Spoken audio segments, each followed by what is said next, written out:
हर मुस्कान के पीछे छुपी है एक कहानी। आज हम मिलेंगे एक ऐसे चेहरे से जिसकी सोच और सेवा ने ना जाने कितने जिंदगियों को बदला। ये है श्री नितिन जैन की कहानी और स्प्रेड स्माइल फाउंडेशन का सफर। तो आइए सुनते हैं इनकी कहानी इनकी जुबानी। मेरा नाम नितिन जैन है और 2019 में एक आइडिया आया था कि कुछ करने का। क्या करना है ये नहीं पता था, कैसे करना है ये भी नहीं पता था। तो दो बड़े क्वेश्चंस थे, बट एक मन में एक पैशन था कि कुछ तो करना है। तो उसी को लेके स्प्रेड स्माइल फाउंडेशन एक ग्रुप स्टार्ट किया था हमने, जो आज एक एनजीओ के रूप में बदल गया है। आज एक ये सिर्फ एक एनजीओ नहीं है, एक ये लाइफस्टाइल हो गया है जो हम चाहते हैं कि हर कोई अपने जीवन में अपनाए। तो मेन आइडिया इसके पीछे था कि जो भी हमारे ग्रुप के जो भी लोग हैं, यूथ है आज हमारा, उनको जोड़ के और आने वाला यूथ जो बच्चे हैं जो झुग्गी झोपड़ी में रह रहे हैं या आप देखते हो लाइन फील्ड्स पे जो काम कर रहे हैं और मार्केट में बैगिंग कर रहे हैं, उन सब बच्चों के लिए हम कुछ करें। तो वो आने वाला यूथ, तो हमारी टैगलाइन भी है यूथ बिल्डिंग यूथ। तो आइडिया वहीं से आया कि इन बच्चों के लिए कुछ करते हैं। और तभी मैंने अपने दोस्तों को कहा कि मैं ग्रुप बना रहा हूँ और तुम मेरे दोस्त हो, तुम्हें आना ही पड़ेगा। मैंने उनसे उनकी विलिंगनेस नहीं पूछी ज्यादा, बट ये था कि ठीक है अभी दोस्त है तो आ जाएंगे। इस तरह ये शुरुआत हुआ। और फिर हमने 26 जनवरी को 2019 में रिपब्लिक डे सेलिब्रेट किया एक स्लम एरिया में जाके। सोनीपत में ही मेरे घर के आसपास मैं देखने गया कहाँ स्लम एरियाज हैं। तो वहां पे सेक्टर 12 में एक स्लम एरिया में हम गए और जहाँ पे लगभग 20-30 बच्चे थे। हमने उनके पेरेंट्स से बात की कि अगर हम बच्चों के साथ कुछ करना चाहते हैं एक्टिविटी तो कर सकते हैं या नहीं। तो वहां से इसकी शुरुआत हुई और उस दिन ही हमने स्टार्ट किया कि हम बच्चों को शिक्षा देंगे, क्योंकि वो बच्चे स्कूल नहीं जाते थे। तभी आइडिया स्टार्ट हुआ। शिक्षा, मुझे ऐसा लगता है कि अपने आप को जानने का और दूसरों को समझने का जो एक नजरिया है वो शिक्षा हमें देता है। क्योंकि जब हम उन बच्चों से मिले उनको कुछ पता ही नहीं था। उन्हें पता ही नहीं था कि मतलब पेंसिल क्या होता है, बुक क्या होती है। उन्हें ये पता था बस घूमना है, मिट्टी में खेलना है। तो उस मोमेंट को ही देख के हमारे अंदर ये विचार आया कि इन बच्चों को हम कुछ ना कुछ शिक्षा दें, कुछ ना कुछ सिखाएं और फिर आगे जैसे भी होगा धीरे धीरे उनकी मदद करें। ये आइडिया वहाँ से शुरू हुआ। कह सकते हैं जैसे कि जब हम देखते हैं अपने आसपास कि आजकल जो हमारा यूथ भी है वो भी शायद इन चीज़ों से पीछे हटता जा रहा है। उनके लिए सोशल सर्विस आई थिंक ज़्यादा महत्व नहीं रहा है कि क्या होता है, वो पीछे हटता जा रहा है। तो वो इंसिडेंट भी एक था जब मैं अपने फ्रेंड्स को या मैं देखता था कि मेरे अंदर इस तरह की क्वालिटी है, मतलब फैमिली के वैल्यूज़ थे कुछ, जिस वजह से मैं शायद इस पाथ पे बढ़ पाया। कुछ स्पिरिचुअल प्रैक्टिस थी मेरी। तो मैं जब अपने फ्रेंड्स को देखता था कि मैं इस तरह कर रहा हूँ, वो मेरा साथ नहीं दे रहे थे। तो वो शायद मैं कह सकता हूँ कि एक पॉइंट था जिससे मुझे ऐसा लगा कि नहीं, अब मुझे कुछ करना है और कुछ ऐसा करना है कि वो अपने आप साथ जुड़ जाएं। फिर मुझे उनको कहने की ज़रूरत नहीं पड़ी। उन्होंने काम देखा, जब उन्होंने देखा कि इस तरह एक प्रयास हो रहा है, किस तरह खुशियाँ बांटी जा रही हैं, तो वो अपने आप जुड़ते गए। ये पॉइंट सबसे बड़ा है स्प्रेड स्माइल फाउंडेशन को खड़ा करने में, कि जो हमारा कार्य है उसने लोगों को हमसे जोड़ा है, ना कि हमारी अपनी पहचान है। तो स्प्रेड स्माइल फाउंडेशन की शुरुआत यहाँ से 1 किलोमीटर के पास ही जो स्लम एरिया है वहाँ पे हुई थी। और बिल्कुल हमारे पास कोई बिल्डिंग नहीं थी, कोई रहने की कोई जगह नहीं थी, कुछ नहीं था। हम बच्चों के पास जाते थे सुबह शाम और झुग्गी झोपड़ियों के बाहर बैठ के मिट्टी में ही पढ़ाते थे उन्हें। तो वहाँ पे हम अपने घर से मैट ले जाते थे, उनके लिए बुक्स, उनको 2 घंटे सुबह पढ़ाते थे हम, 2 घंटा शाम को। और जब हमने पढ़ाना शुरू किया तो हमें आइडिया भी नहीं था कि क्या पढ़ा सकते हैं। और सब बच्चों का लेवल अलग था, कोई 12 साल का है, कोई 15 साल का और कोई 5 साल का। और आप मानोगे कि कोई भी बच्चा कभी भी स्कूल नहीं गया। तो ये तो एक एरिया था जो हमने आइडेंटिफाई किया। और ऐसे बहुत सारे एरिया हैं जहाँ बहुत सारे बच्चे हैं जो अभी भी इस तरह की ज़िंदगी जी रहे हैं।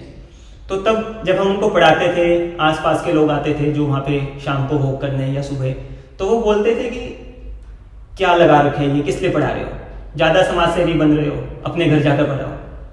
ठीक है, मतलब शुरू में बहुत बुरा लगा क्योंकि पता नहीं था लोगों को कैसे जवाब देना है या क्या उनको कहें।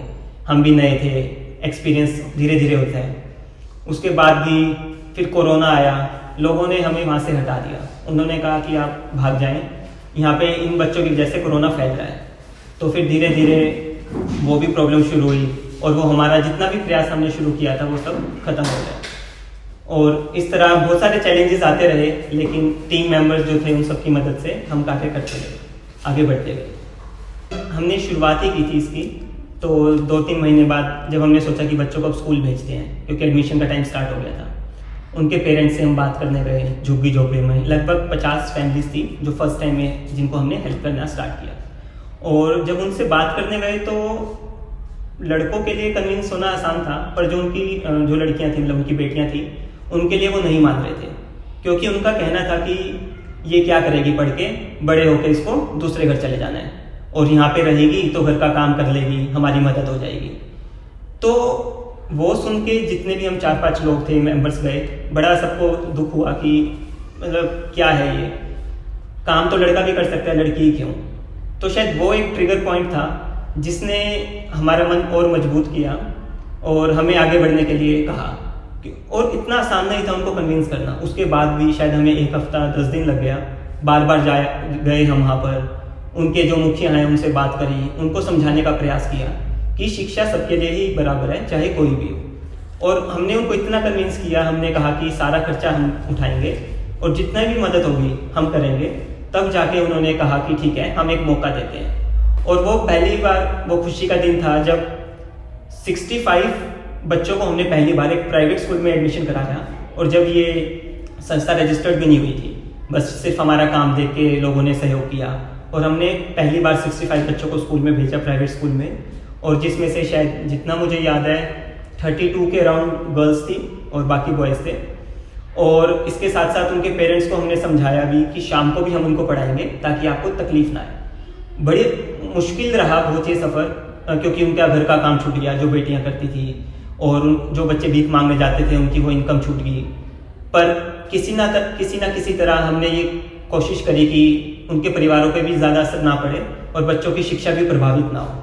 तो शाम को हमने उनको क्लासेस दी, उनके पेरेंट्स को हमने राशन पानी दिया, जिससे वो बच्चे भी पढ़ते रहें और पेरेंट्स का भी काम चलता रहे। तो शायद यही सबसे ज़्यादा पॉइंट है जिसने संस्था को आगे बढ़ने के लिए प्रेरित किया।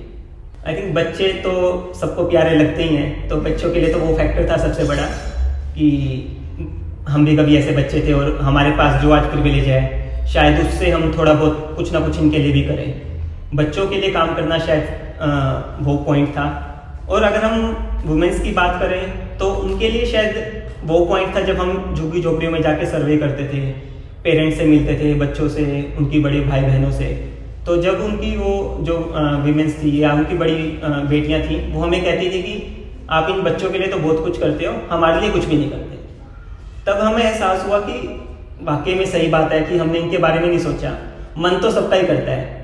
और जब वो बड़ी बड़े लड़कियां या महिलाएं हम कहें, तो वो ये कहते थे कि हमें कभी ये मौका नहीं मिला पढ़ने का, हमने अपने जीवन में कभी भी कॉपी नहीं उठाई, कभी किताब नहीं उठाई। पर अब आप जो भी हमारे लिए करना चाहें आप करें, हम भी कोशिश करेंगे कि हम सहयोग करेंगे। तो वो बातें सुनकर उनके लिए भी हमने काम करना शुरू करा। हमने मेंस्ट्रुअल हाइजीन के लिए अवेयरनेस स्टार्ट की, उनको सैनिटरी नैपकिन देने शुरू करे, उनको कुछ रोजगार मिले उसके लिए हमने सिलाई सेंटर शुरू करा ताकि उनको कुछ ना कुछ सिलाई सिखाएं, ताकि वो छोटा मोटा काम कर सकें या हम उनके लिए कोई मार्केट ढूंढ सकें जहाँ पे वो काम करें। और खाने पीने की भी जब बात आती है, हम बच्चों तक ही सीमित हो जाते हैं, उनको दे देते हैं और उनके साथ ही खुशियाँ मनाते हैं। फिर हमने उनको भी वितरण शुरू करा, कभी कभी केक, पेस्ट्रीज या कुछ भी जो भी खाने की चीज़ें हैं उनको भी देना शुरू करा। और जो आप वो मुस्कान देखते हैं ना उनके चेहरों पे, तो वो आपको मतलब पूरा सफल वो देती है कि जितना भी आपने कार्य किया है बहुत है और उसकी बहुत ज़रूरत है, चाहे वो थोड़ा है या बड़ा है वो मैटर नहीं करता, पर एक अच्छा कार्य एक अच्छा ही होता है। हाँ जी, तो आई थिंक बहुत सारी ऐसी घटनाएं होती रहती हैं, लेकिन सबसे बड़ा फैक्टर क्या है कि किसी भी ग्रुप को चलाना, ऑर्गेनाइजेशन को चलाना, उसके लिए आप भी अगर इंडिपेंडेंट हैं तो ही आप उसको चला सकते हैं। तो मैंने इसको 5 साल चलाया, फैमिली ने ठीक है सपोर्ट किया, फ्रेंड्स ने, सबने। पर एक पॉइंट के बाद मुझे भी अपनी इनकम के लिए, अपनी लिविंग के लिए कुछ ना कुछ चाहिए। तो वो पॉइंट शायद आता था बहुत बार जब लोग सोचते थे कि मैं भी अपने लिए कुछ करूं ताकि इस संस्था को और बहुत कुछ दे सकूं आगे जाके। तो वो पॉइंट आया था लाइफ में जब मैंने भी सोचना शुरू करा कि अब क्या करना है। पर धीरे धीरे शायद मुझे इतना विश्वास था कि जो मैं कर रहा हूँ, अपना टाइम एक अच्छी जगह लगा रहा हूँ, और जब मेरे लिए भी कुछ होगा, मैं अपनी लिविंग के लिए भी करना चाहूँगा तो हो जाएगा। और आज शायद मैं अपनी लिविंग के लिए भी अलग से कुछ कार्य कर रहा हूँ और इसके साथ साथ शाम को रोजाना यहाँ पे टाइम देता हूँ और सैटरडे संडे भी मिल जाता है। तो जब आप कुछ भी अच्छा करने लगते हैं ना, बहुत सारे लोग आपको साथ देते हैं। और मेरा शुरू से ही स्पिरिचुअल प्रैक्टिस में बहुत ज़्यादा विश्वास रहा है, और मुझे लगता है कि जो कुछ भी आज है वो सिर्फ उसी की वजह से है। और मुझे इतना सोचना नहीं पड़ता कि आगे के लिए और फंडिंग के लिए या किसी भी चीज़ के लिए, बस कार्य करते हैं हम और लोग अपने आप जुड़ जाते हैं उसको सहयोग करने के लिए। और आज 6 सालों में जो इतना बड़ा ग्रुप बन गया है, 100 से अधिक एक्टिव वॉलेंटियर्स हैं, उनको देख के भी लगता है कि अब नहीं रुकना, अब रुक ही नहीं सकते, क्योंकि उनको भी लगता है कि उन्हें मुझसे कुछ सीखना है या मेरे साथ मिलकर कुछ कार्य करना है। और मुझे भी है कि मुझे हजारों युवाओं को जोड़ना है और लोगों को जोड़ना है काम करने के लिए। तो शायद अब थकान तो चली गई है, अब उत्साह बढ़ता जा रहा है कार्य करने के लिए। तो स्प्रेड स्माइल फाउंडेशन शुरू तो शिक्षा के क्षेत्र में कार्य करने के लिए हुई थी, लेकिन जब धीरे धीरे हमने कार्य करना शुरू करा और हमें पता चला कि हम किस तरह कैसे क्या क्या मदद कर सकते हैं, तो थोड़ा हमने इसको और बढ़ा दिया है कार्य को। और इन 6 सालों में अब स्प्रेड स्माइल फाउंडेशन शिक्षा के लिए तो है, शिक्षा के किस तरह है कि शाम को इवनिंग क्लासेस होती हैं जहाँ पे बच्चे आते हैं जो गवर्नमेंट स्कूल्स में पढ़ते हैं या प्राइवेट स्कूल्स में। आफ्टर स्कूल लर्निंग का जो गैप है उसको ब्रिज करती है, उसके लिए इवनिंग पाठशाला है। पाठशाला एक ऐसा प्लेटफॉर्म है जो बच्चों को, शिक्षा तो सिर्फ एक वर्ड है जो यूज करते हैं, शिक्षा से बहुत कुछ अधिक है, उनकी वेलबींग के लिए है, उनके sports, art, extra curricular activities के लिए। क्योंकि जो ये पाठशालाएं हमारी ऐसा वातावरण उनको देती हैं कि जहाँ आके वो खुल के जी सके, क्योंकि जिन घरों में या जिन परिवारों में वो रह रहे हैं वहाँ पे उनको ये सब अवसर नहीं मिल पाता है। और यहाँ पर आके वो खुल के जीते हैं, खेलते हैं, बातें करते हैं, बड़ी खुशी होती है कि बहुत अधिक उनको मिल रहा है, बहुत कुछ हम दे पा रहे हैं। और हमारा भी यही प्रयास है इस पाठशाला के माध्यम से कि बच्चों को जितना कुछ रिसोर्सेज हमसे अवेलेबल हो सके हम वो करवाएं। ऐसा कोई फिक्स टारगेट नहीं है कि हमें ये ही करना है और ऐसा ही करना है, बहुत ओपन एंडेड है, और जितना कुछ मदद हो सकती है उतने को करने की कोशिश करते हैं। इसके साथ साथ हमने एक डिस्पेंसरी भी चला रखी है जो शाम को 2 घंटा चलती है रोजाना, जहाँ डॉक्टर आते हैं, फ्री कंसल्टेशन है, फ्री मेडिसिन हैं। इसके साथ ही एक सिलाई सेंटर है जहाँ पे महिलाओं को रोजगार के लिए तैयार किया जाता है। तो ये 3 मुख्य कार्य हैं। इसके साथ साथ जीव दया के लिए कार्य हैं, जैसे डॉग्स की सेवा करना, काउस की, और विमेंस के लिए मेंस्ट्रुअल हाइजीन के लिए प्रोग्राम्स हैं, ट्री प्लांटेशन ड्राइव्स हैं, क्लीनलीनेस ड्राइव्स हैं, तो हेल्थ कैंप्स हैं, ब्लड डोनेशन कैंप्स हैं, मल्टीपल एक्टिविटीज़ हैं।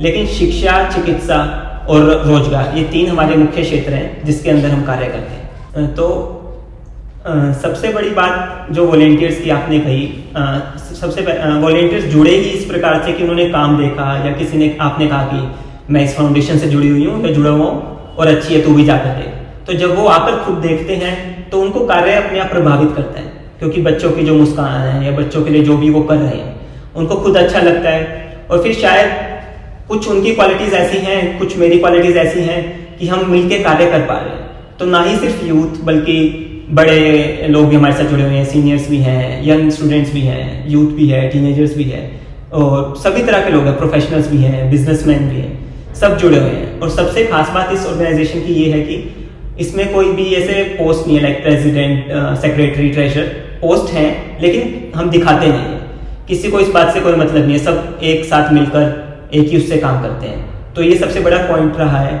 और इसके साथ ही मेंबर्स को या किसी को भी जुड़ना है तो कोई फाइनेंशियल बर्डन नहीं है उनके ऊपर कि आपको इतना कंट्रीब्यूशन करना है, आपको जब आना है तब आए, जो करना है वो करें।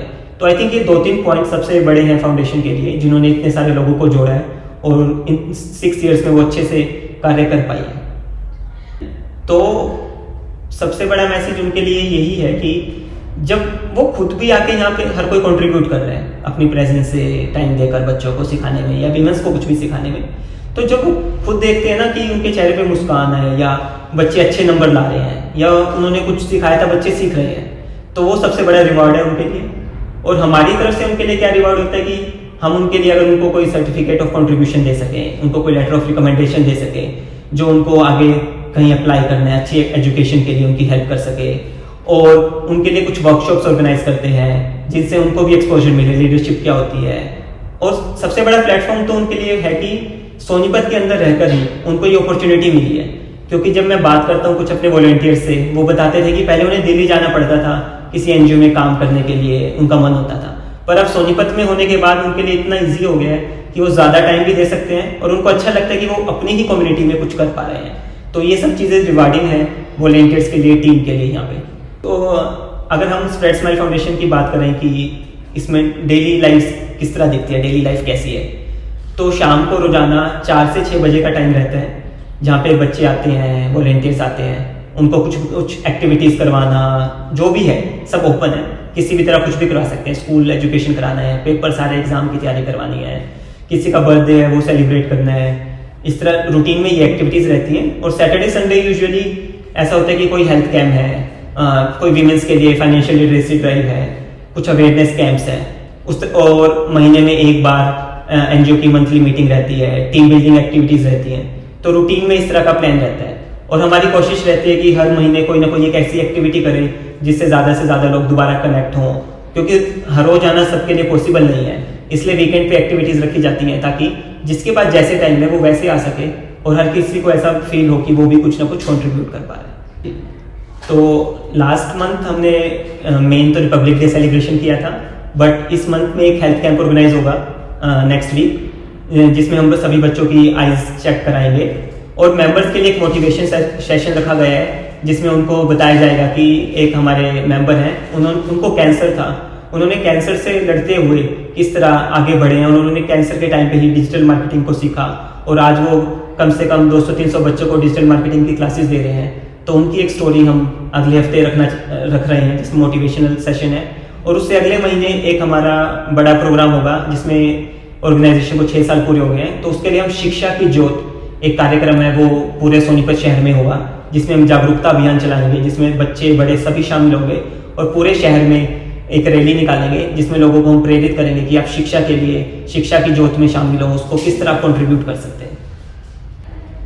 सबसे इंपॉर्टेंट मैसेज मैं सबको यही देना चाहूँगा कि हमें यही नहीं सोचना कि हम जो करने का सोच रहे हैं क्या वो कुछ इम्पैक्ट लाएगा या नहीं, हमें करने की कोशिश करनी है। कोई भी कार्य छोटा या बड़ा नहीं होता, बस आप करें उसको। आपको अगर लगता है कि महीने में आप एक ही दिन दे पा रहे हैं और वो भी 1 ही घंटा है, वो भी दें, इस बात से फर्क नहीं पड़ता कि टाइम कितना दे पाएंगे।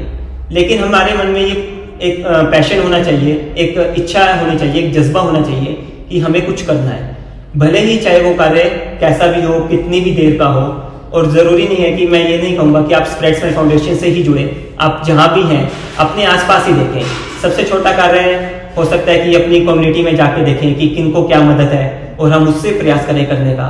और जो भी लोग हैं, मैं चाहूँगा कि आप अपनी पॉकेट मनी में से या अपनी सेविंग्स में से जो भी, या जो लोग अर्न कर रहे हैं उसमें से हर महीने आप कुछ ना कुछ मॉनेटरी कंट्रीब्यूशन जरूर करें किसी सेवा कार्य के लिए।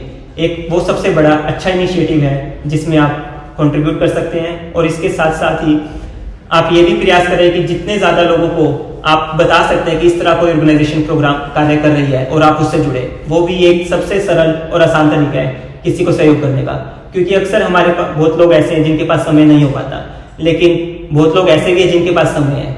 अगर आप हम एक दूसरे को बताएंगे कि इस तरह के कार्य समाज में हो रहे हैं, तो शायद जिनके पास समय है वो जुड़ सकेंगे, जिनके पास पैसा है वो पैसा दे सकेंगे, जिनके पास समय है वो समय देंगे। तो सबके लिए मेरा एक ही मैसेज है कि आज से ही, अभी से ही सब प्रयास करें कि कहीं ना कहीं हम सहयोग करेंगे, चाहे वो किसी भी तरह से हो। स्प्रेड स्माइल नाम अगर मुझे याद है बहुत अच्छे से कि मैंने इसको कैसे सोचा था। मैं और मेरी बहन हम घर पे बैठे थे धूप में, तो मैंने कहा कि मैंने ग्रुप स्टार्ट किया है, कुछ नाम रखना है, क्या नाम रखें। स्माइल तो आ ही गया था, मतलब नेचुरल है, बहुत कॉमन वर्ड है।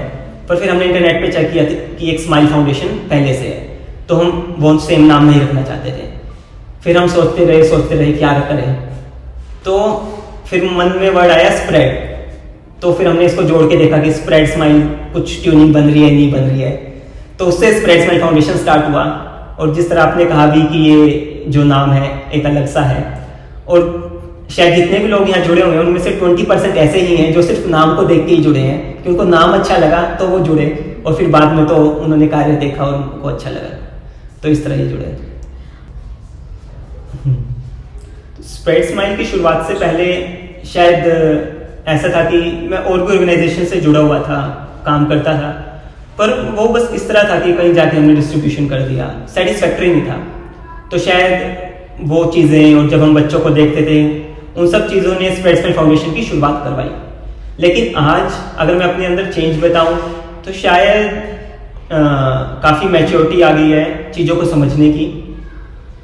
लोगों को किस तरह जवाब देना है, किस तरह आप अपनी बात रख सकते हैं वो समझाने की, कि किस तरह हम जो कार्य कर रहे हैं वो समाज को बेनिफिट कर रहा है या नहीं कर रहा, या युवाओं को किस तरह प्रेरणा देनी है। और शायद एक बहुत इच्छा भी जग गई है कुछ और पढ़ने की, सीखने की। अब मेरा मन ऐसा करता है कि मैं ऐसी अपॉर्चुनिटीज़ ढूंढता हूँ कि जहाँ मैं जाके अपने लीडरशिप स्किल्स को डेवलप कर सकूँ, कुछ इस तरह की एक्टिविटीज़ देख सकूँ, पार्टिसिपेट कर सकूँ। अब उस तरह का जज्बा है, अब सीखने की ओर उम्र और बढ़ती जा रही है और इस तरह के कार्य को बढ़ाने की, क्योंकि हर मन में सिर्फ एक ही चाह है कि कुछ ना कुछ सीखते रहो और सिखाते रहो।